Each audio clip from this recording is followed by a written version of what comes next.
Hey guys, how's it going? Master Cow here, and today I'm going to be doing the 16th video of my 2021 NFL offseason preview series for the Arizona Cardinals. The Cardinals got off to a pretty solid start on the season with Kyler Murray playing well and establishing an immediate rapport with DeAndre Hopkins, who they acquired in one of the more lopsided trades in recent memory, in which they got the Texans to take on all of David Johnson's salary, and they didn't have to give up the number 8 overall pick in order to acquire one of the top receivers in the game. Unfortunately, the Cardinals ran out of steam at the end of the season and lost a do-or-die Week 17 game that would have gotten them into the playoffs had they beaten the Rams in that one.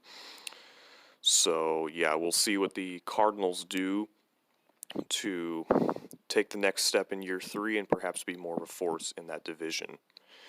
So their starters, obviously Murray at quarterback, the number 1 overall pick from 2019, who has been pretty good in his 2 seasons as the starter for the Cardinals.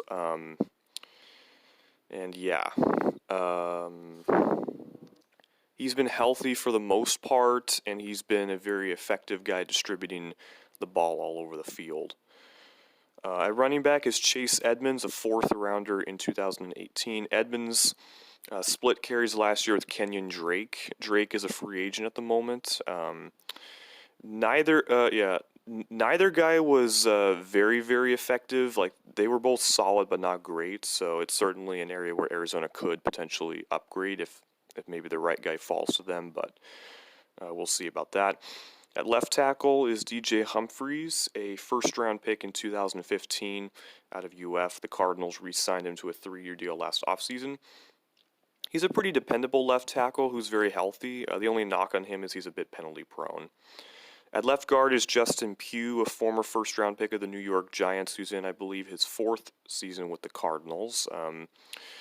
Pugh has struggled with injuries early in his career, but he's been healthy the past couple of years, and he's been a solid but not great performer for them. There was some speculation the Cardinals might have been trying to trade him ahead of final cuts, but it wound up not happening. They held on to him.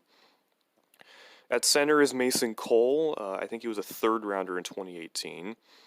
Cole started as a rookie in 2018 but struggled. Was the backup in 2019 behind A.Q. Shipley. The Cardinals elected not to re-sign Shipley, and Cole became the starter, and he was much better in his 3rd season than as a rookie.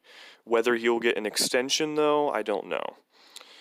At right guard is Justin Murray, a guy who's kind of bounced around the league. Murray was a waiver claim in 2019 by Arizona, and he started at right tackle for them after the injury to Marcus Gilbert. The Cardinals wound up re-signing Gilbert as well as bringing in Kelvin Beachum. Gilbert opted out, and Beachum wound up becoming the starting right tackle, and so Murray was in and out of the lineup as he replaced J.R. Sweezy at the right guard position. Murray did sign an extension during the season for the next 2 seasons. And then a right tackle, Josh Jones has a slightly higher cap hit than Gilbert, whose contract rolled over to this year. Jones was a 3rd rounder in 2020 out of Houston. He was supposed to go higher in the draft, like in the 1st round, up with the top left tackles in that draft class, like Jedrick Wills and Mekhi Becton, that group and whatnot, but he slipped all the way to the top of the 3rd round. Unfortunately, he didn't play much as a rookie, and when he did, he struggled.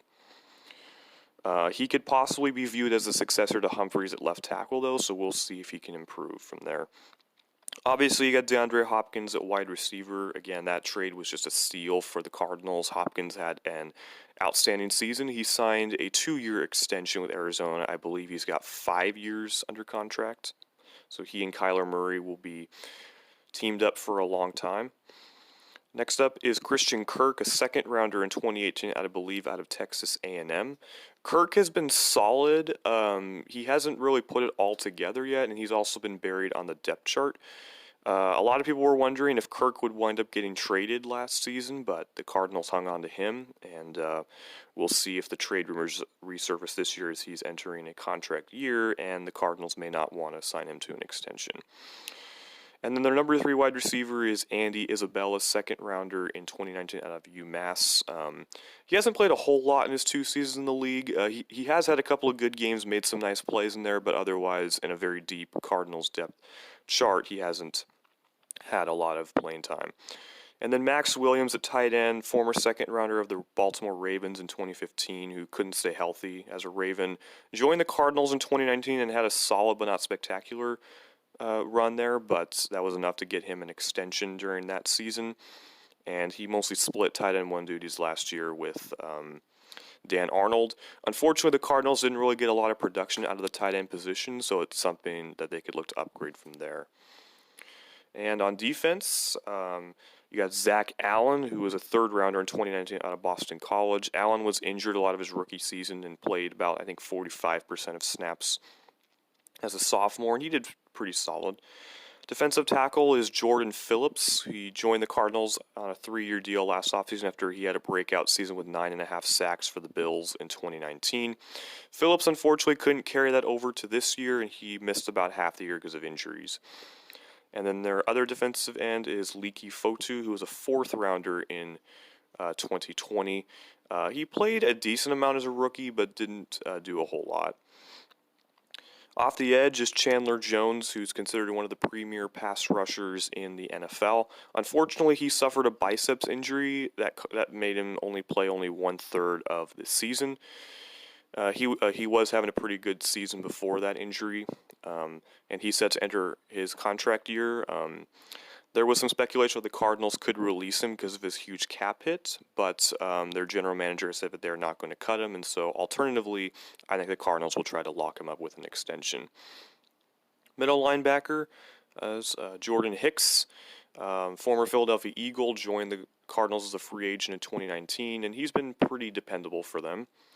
Next to him is Isaiah Simmons, who was the 8th overall pick in last year's draft. Simmons was a very highly regarded prospect because of the versatility he showed at Clemson, where he played linebacker, he played corner, he played safety, he rushed the passer. Like, he pretty much did everything for the Tigers' defense. But the Cardinals couldn't really figure out how to use him.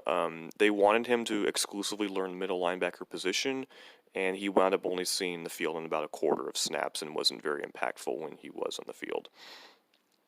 And then off the other edge is Devon Kennard, former Giant, former Lion. He signed a 3-year deal with the Cardinals last offseason after he was released by the Lions. He had a pretty decent 2019 with the Lions, but didn't have that great of a 2020 season with Arizona. In the secondary, they only had 2 cornerbacks under contract when the season ended. First is Robert Alford. Alford hasn't yet to play a snap for the Cardinals because he's missed all of the 2019 and 2020 seasons due to injury, and because of that, he's almost certainly going to be released. And then Byron Murphy, who was the first pick in the 2nd round in 2019, is their primary slot corner. He's been pretty solid for them. At safety is Budda Baker, who's one of the top safeties in the NFL. He signed an extension last season for 4 years, and he was pretty outstanding. He covers up for a lot of deficiencies on that defense. And then you got Deontay Thompson, who was a 5th rounder in 2019 out of Alabama, who has gotten some playing time in the past couple of years. The number 2 safety spot was kind of a rotation last year between Deontay Thompson, Jalen Thompson, who was a supplemental draft pick in that same year, 2019, and then also Chris Banjo. Those 3 guys kind of rotated as the number 2 guy with Baker because of injuries and varying performance. On the special teams equation, you have Aaron Brewer as the long snapper. They currently do not have a punter or a kicker under contract. So their free agents, Patrick Peterson, who's been with them for a long time now, 10 seasons from 2011 to 2020. There's been conflicting reports as to whether the Cardinals want to bring him back or not. Peterson's play has begun to decline a bit the past couple of years, so that could certainly limit how much he makes on the market and whether the Cardinals do want to bring him back. Larry Fitzgerald, obviously very long time, lifetime Cardinal, 2004 to so on. Fitzgerald has yet to make a decision as whether he wants to return for one more season or if he's going to hang him up. Fitzgerald wasn't as impactful, though, in this past year's offense. He had less than 500 receiving yards. Running back Kenyon Drake, who played out last year in the transition tag. He was okay, but not great, as I mentioned before. Linebacker Devondre Campbell, who was mostly the starter opposite Hicks with Simmons on the bench. Guard J.R. Sweezy, who lost his starting job mid-season. Outside linebacker Marcus Golden, who was with the Cardinals initially, then joined the Giants, had a breakout 2019 season, and then the Giants re-signed him, but later traded him back to the Cardinals. Defensive tackle Corey Peters. Outside linebacker Hassan Reddick, who before the season was written off as a first-round bust, who wasn't even a lock to make the team. But Reddick posted a 12-sack season, so he could stand a cash on the open market. Now 5 of those sacks did come in one game, so that could be a bit inflated, but still, like for a guy who didn't really do much of anything his first 3 seasons in the league, then the Cardinals couldn't figure out whether he was a middle linebacker or an outside linebacker. It was a perfectly timed season for him as he set to the open market. Kicker Zane Gonzalez. I don't remember if Gonzalez lost the starting job later, if he got injured, because Mike Nugent kind of replaced him. Punter Andy Lee. Defensive tackle Domata Pecco. Guard Max Garcia. Safety Chris Banjo. Cornerback Dre Kirkpatrick, who was a later addition to the Cardinals and was in their number 2 corner, especially after the injury to Alford. Starting right tackle Kelvin Beachum. The aforementioned Nugent. Cornerback Jonathan Joseph, he was picked up mid-season after being released by the Titans. Backup quarterback Brett Hundley. Defensive lineman Angelo Blackson. Linebacker defensive end Josh Morrow, who was waived from IR. Tight end Seth DeValve. Outside linebacker Isaiah Irving. Running back DJ Foster.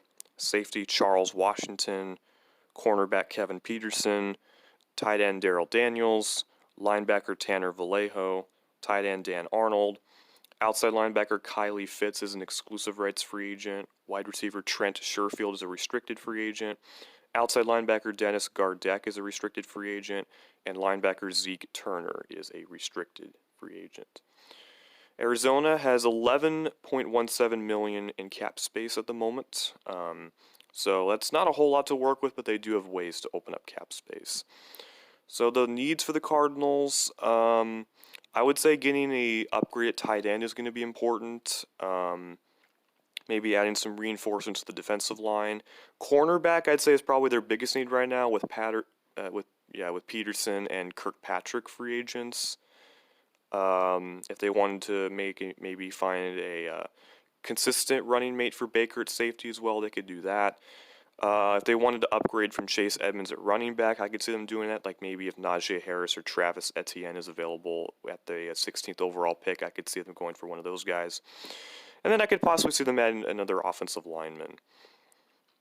So there are potential cap casualties. Humphreys' contract is not cuttable. They could cut Pugh, so we'll see what they do with that. They could cut Marcus Gilbert, but that only saved them like $920,000 in cap space. They might keep Gilbert, I guess, to compete for a starting job potentially if they don't re-sign Beachum. I could see them cutting Max Williams, especially if they find an upgrade in free agency like a Gerald Everett. Maybe they go for Zach Ertz if he gets released by the Eagles. I don't think cutting Jordan Phillips is really going to help them much. They've already said they're not going to cut Chandler Jones. Jordan Hicks is a good enough player for them not to cut. I could see them releasing Devon Kennard. At the same time, though, they don't have a lot of depth at the outside linebacker position because of their free agents. I suppose they could bring back someone like Gardeck on a restricted free agent tender and maybe start him, even though he's more of a special teamer. Definitely, Alford is going to be an easy cap casualty. That's $7.5 million in savings right there. So yeah.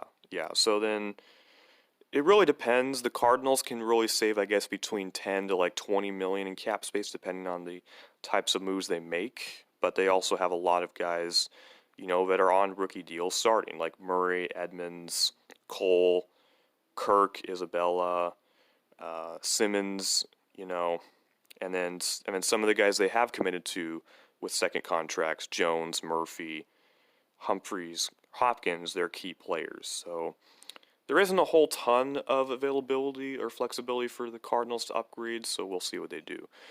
So that's going to do it for this video. I hope you guys enjoyed it. We are halfway through with this series, and I hope you'll stay tuned for the next video.